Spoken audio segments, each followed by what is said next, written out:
춘추를 이상사회를 향한 역사의 법정이라는 측면에서 살펴보도록 하겠습니다.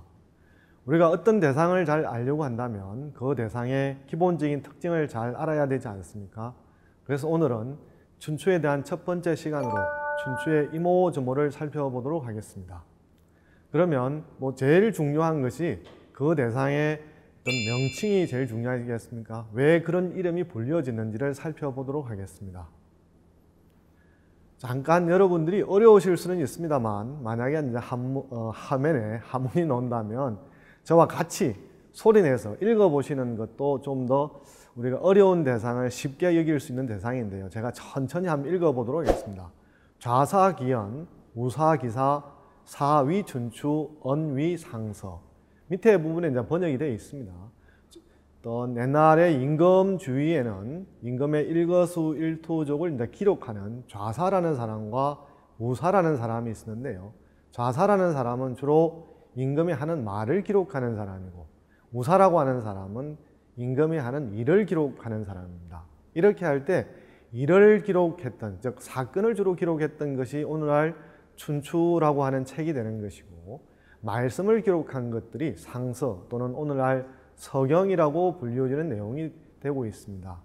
이렇게 할 때 자사와 우사가 임금의 말과 행동을 기록했다라고 하는 것은 상당히 이제 일반적인 용례였던 것 같습니다. 왜냐하면 이러한 기사가 한서 예문제도 나올 뿐만이 아니라 예기옥조라는 편에도 비슷한 내용이 나오고 있습니다. 이렇게 본다면 춘추라고 하는 것은 과거 임금들의 했던 일, 사적, 사건 이런 것들을 주로 담당하던 사람들이 기록한 것을 이제 춘추라고 그랬고, 그렇다고 한다면 저희들이 살펴보고 있는 춘추라고 하는 책도 그런 맥락에서 이름이 지어졌다라고 할 수가 있겠습니다. 그렇다고 한다면 잠깐 이 춘추라는 뜻을 살펴본다면요. 춘추라고 하는 뜻을 모르는 사람이 없겠습니다만 그래도 기본이 중요하니까 살펴본다면요. 춘추라고 하는 것은 이제 1년에 춘하, 추동이라고 하는 4계절인데 그것을 4계절 중에서 이제 춘추만 따로 뽑아서 즉 일종의 이제 약칭이라고 할 수가 있겠죠. 그렇다고 한다면 말로는 이제 약칭이지만 실질적으로 춘추라고 하는 것은 이제 1년의 시간을 대표한다, 가리킨다라고 할 수 있겠고요. 그래서 춘추라고 하는 책을 영어로 표현할 때도 The Spring and the Autumn Energies라고 해서 봄과 가을의 연대기 이런 식이니까 춘추라는 글자와 이름이 그대로 대응된다고 할 수가 있겠죠. 그런데 이제 중요한 것은 이 춘추라고 하는 책이 단 한 권만 있었던 것은 아니고요. 과거 주나라 왕조에는 여러 가지 이제 나라들이 있었는데 각각의 나라마다 춘추라고 하는 것들이 책이 독자적인 편년사가 있었습니다. 그래서 이 춘추라고 하는 것은 특정한 한 책만을 가리키는 것은 아니다라고 하는 걸 알 수가 있겠고요. 그러면서 또 하나 우리가 주목할 만한 용례가 있는데요. 이 춘추라고 하는 글자만 두 글자만 단독으로 쓰이는 경우도 있습니다만 오월춘추, 즉 오나라와 월나라의 춘추 또는 여시춘추, 여시가 편집한 춘추 또는 16국춘추처럼 이 춘추라고 하는 말이 그 앞에 있는 것은 이제 편찬자나 대상이 되는 나라 이름이지 않습니까? 그 나라의 역사를 가리키는 좀 더 일반적인 명사로 이제 확대어돼서 쓰였다라고 할 수가 있겠죠. 그렇게 보면 처음에는 어떤 임금이라는 사람은 이제 사건을 주로 기록하면서 각 제후국들의 어떤 편년체 위주로 되어 있던 것을 가리키는 거였는데 그 이후에는 편찬자가 있거나 또는 한 나라만이 아니라 두 나라 또는 16개국과 같이 많은 나라들을 아우러 쓰는 것도 춘추라는 말을 썼다라고 하는 걸 알 수가 있겠습니다. 그렇다고 한다면 이런 춘추가 어떤 의의가 있는지 한번 살펴볼 만한데요. 많은 경우에는 자기가 말하고 싶은 걸 말을 하고 또 누가 알아주기를 원하지만 어떤 경우에는 자기가 하는 말을 기록하기를 좀 싫어하거나 꺼려하는 경우도 있지 않습니까? 그러나 이 춘추라고 한다든지 서경이라고 하는 책이 있다라고 하는 것은 한 나라의 어떤 국정 책임자가 된다고 한다면 그 사람이 하는 말이라든지 벌이는 사건이라든지 누구와 만나는 일이라든지 이런 것들을 그냥 흘러보내는 것이 아니라 반드시 기록으로, 즉 텍스트로 남긴다는 거죠. 그렇게 할 때 누군가가 왜 이걸 기록하느냐, 왜 이걸 꼭 기록을 해서 누구로부터 의식하거나 다른 사람이 보게 하느냐라고 해서 기록하는 것을 방해하려고 했을 때 누구도 그것을 회의할 수 없는 전통이 수립되었다는 것이죠. 이렇게 보면 국정에 있어서 다양한 의사결정들이라든지 이제 운영 과정이 있지 않겠습니까? 그러한 것들이 이제 기록으로 남게 되니까 그 과정에 참여했던 사람만이 아니라 후대의 사람도 이제 쳐다볼 수 있는 거죠. 그런 측면에서 보면 기록을 통해서 당시만이 아니라 후세 사람들이 학습하고 반성할 수 있는 거울로서 기능을 했다라고 하는 것이 춘추의 의의라고 할 수가 있겠습니다. 그것뿐만이 아니라 이 기록이라고 하는 것은 우리가 말을 한다면 말을 하면서 물론 의식하면서 하기도 합니다만 자기가 한 말을 기록된 것을 보면 우리가 얼굴이 좀 부끄러울 때도 있지 않습니까? 이런 말을 좀 더 잘했을 걸 하기도 하고 이런 말을 하지 말 걸 하는 생각도 들지 않습니까?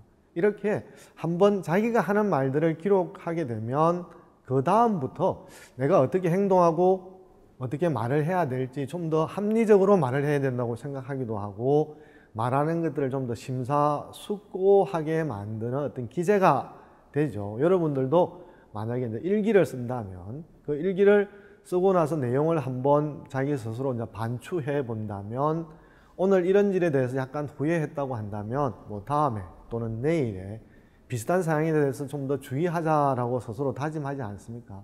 이런 측면에서 이제 춘추도 일종의 기록으로서 합리적으로 심사숙고하는 중요한 계기가 되었다라고 할 수가 있겠죠. 또 그만이 아니라 이 자기가 기록하는 것이 아니라 사관이라는 사람이 이제 전문적으로 이제 기록을 해주고 있지 않습니까? 이렇게 보면 자기 자신이 기록하다 보면 좀 부끄럽거나 숨기고 싶은 것들을 빼먹어 버리거나 삭제할 수도 있습니다만 사관이라는 사람은 왕이 하는 말과 행동을 빠짐없이 사실 그대로 기록을 하기 때문에 일종의 권력과 어떤 말하는 사실 자체가 이제 분리되기 때문에 역사라고 하는 영역이 정치로부터 분리된 독자적인 세계를 이제 확보할 수 있다라고 하는 게 또 춘추가 갖는 의의라고 할 수가 있겠죠. 그러나 또 하나가 이제 이 서경과 좀 대비해 봐야 되는데 서경이라는 책에는 보면 주로 이제 성왕이라는 사람들이 주인공으로 등장합니다. 그러다 보니까 그 성왕에게 대비되어지는 일반 서민들이라든지 이런 사람들이 서경이라는 책의 기술이 되는 경우가 상당히 드뭅니다. 그에 반해서 춘추라는 책에 보면 이제 제후, 노나라의 연대사 위주로 되어 있기 때문에 제후만이 아니라 대부, 그리고 대부가 일을 하려고 하다 보니까 사하고 관계된다든지 일반 평민들하고 관련되는 일들이 있을 수 있습니다. 이렇게 보면 춘추라고 하는 책은 통치자와 지배 집단 중심의 어떤 한계에 갇혀 있던 서경과 달리 약간 서민의 어떤 인물이라든지 어떤 특성들이 반영될 수 있다는 측면에서 좀 서경하고 다르다라고 그 의의를 찾아볼 수가 있겠습니다. 그렇다고 한다면 이제 이 뭐 서경이라고 하든지 춘추라고 하든지 역사라고 하는 것은 처음부터 끝까지 무한정을 다루는 것이 아니라 시작과 끝이라고 하는 게 있지 않습니까? 그렇다고 한다면 이제 춘추라고 하는 것은 어느 시대를 다루었는지를 살펴볼 필요가 있는데요. 춘추라고 하는 책은 이제 춘추경이라는 부분과 그 경이라고 하는 부분을 좀 더 주석으로 한 두 개의 부분은 나뉘는데 춘추경에서는 보면 노나라 은공 원년에서부터 애공 14년까지 약 242년간의 역사를 다루고 있고 이것은 춘추 3전인 곡양전의 경우에서는 똑같습니다. 단 좌전의 경우에는 시작은 은공 원년에서 시작합니다만 끝이 애공 27년으로서 약간 더 춘추경보다 다루는 시간이 더 길다라고 할 수가 있겠습니다. 여러분들이 보는 화면에 있어서는 춘추경 좌시전 구해라고 하는 책의 표지인데요. 보면 춘추라고 하는 책이 어떻게 구성되어 있느냐, 경과 전으로 구성되어 있다라고 하는 걸 하늘에 볼 수가 있겠죠. 그렇죠? 경이라고 하는 부분은 어떤 사건의 어떤 육하 원칙에 대해서 간략하게 기술했다면 그 부분을 전에서 이제 풀이하고 있는데 이 책은 그것을 구절마다 풀이하고 있기 때문에 춘추경 좌시전 구해라는 제목을 달고 있습니다. 그렇다고 한다면 이 춘추가 노나라 12명의 제후를 위주로 한 연대이기 때문에 여러분들이 살펴보신다면 첫 번째는 이제 은공이고 관로 안에 제일 마지막에 있는 관로 안에 있는 숫자는 제위 기간입니다. 그러면 은공에 한 11년간의 기사가 실려져 있고 황공의 경우에는 이제 18년, 장공의 경우는 한 32년. 그다음 민공은 상당히 짧죠, 그죠? 그다음에 이제 희공, 문공, 선공, 성공, 양공, 소공, 정공, 예공, 마지막이 이제 예공이죠, 그죠? 이렇게 해서 노나라의 개국했을 때부터 마지막까지 왕을 다루는 게 아니라 노나라의 특정 부분, 즉 춘추 시기에 해당되는 제후 부분만을 다루는 것이죠. 그래서 제일 처음은 은공이고 마지막은 예공까지를 다루고 있는 것이 춘추의 그 서술 범위다. 이렇게 말씀드릴 수가 있겠습니다.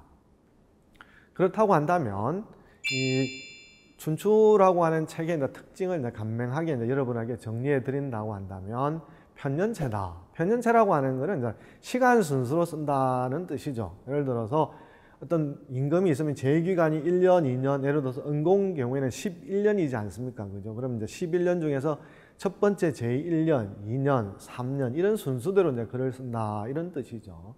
동아시아에 있어서 역사서를 보게 되면 한 서너 가지 형식이 있는데 춘추는 철저하게 시간 순서대로 말과 사건을 기록하고 있다고 한다면 사기의 경우는 이제 기전체라고 그래서 황제와 관련되는 부분은 기에서 다루고 어떤 서민이라든지 사와 관련되는 부분들은 이제 전에서 다루는 것처럼 신분마다 그 부분을 서술하는 부분의 내용이 영역이 각각 다릅니다. 그런 측면에서 이제 그걸 기전체라고 말하고요.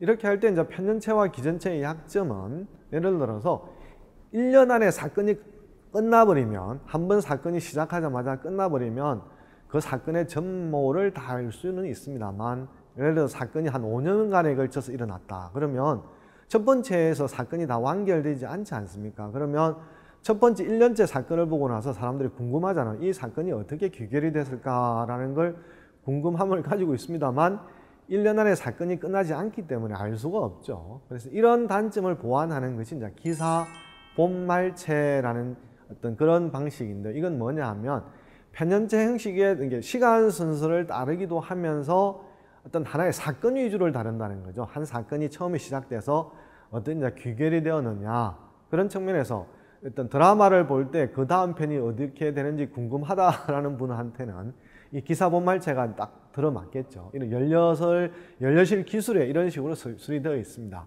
이렇게 보면 1년을 단위로 해서 봄에서 여름, 가을, 겨울 순서로 사건의 발생과 경과, 결말을 정리하고 있다라고 하는 것이 이제 춘추가 가지고 있는 편년체 기술 방식이고요. 따라서 몇 해에 걸친 사건의 경우에는 춘추에 있는 경내양만으로 해당 연도의 그 내용을 다 알 수 없는, 즉 사건의 전모를 알 수가 없는 단점이 있습니다. 그래서 방금 소개해드렸던 것처럼 이런 단점을 보완하기 위해서 이제 후대에는 기사 본말체가 나왔다라고 말씀드릴 수가 있겠습니다. 간단하게 정리해 드린다면 춘추라고 하는 책은 이제 한 1년 안에 있었던 단독된 시간을 범위로 해서 시간 단위로 임금과 관련된 사건을 위주로 다루는 책이다라고 말씀드릴 수가 있겠습니다.